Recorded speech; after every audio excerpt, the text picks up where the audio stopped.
Let's look a little bit closer at what McCarthy has proposed. And I just guess for me, it's important for people to ask the question whether this should be considered a budget proposal, a counter to, because Biden has said he's not going to negotiate over the debt limit, but he's happy to negotiate over the budget. So we get into sort of a semantic thing here, is that what McCarthy has proposed, should we look at it as a budget proposal or as a set of conditions for raising the debt ceiling? And I think there are very different consequences depending upon how you look at it, what slot it falls into. But Tori, what do you think of it as a budget proposal versus a set of conditions for raising the debt ceiling? Just on the substantive provisions.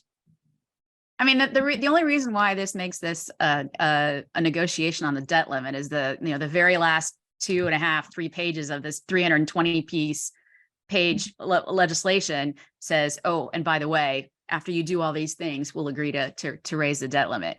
So you've got 318 pages of appropriations, discretionary appropriations and mandatory spending language, direct spending language.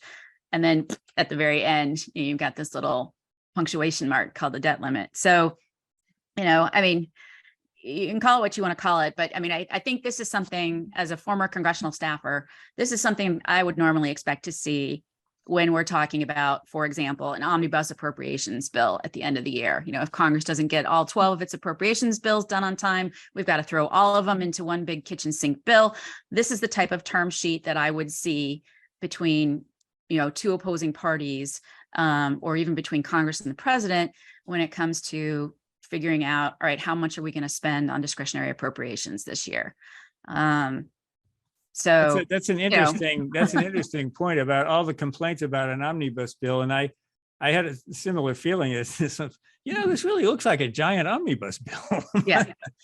The other thing that's interesting about it too is that it seems to be put together in the speaker's office and leadership office. And that's contrary to the promises to go through regular order. I mean, this was anything but regular order. That's a member management issue.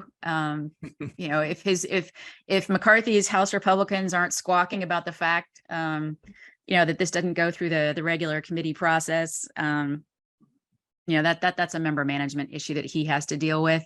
But the fact that this came out of the leadership office is not a surprise. It happens all the time.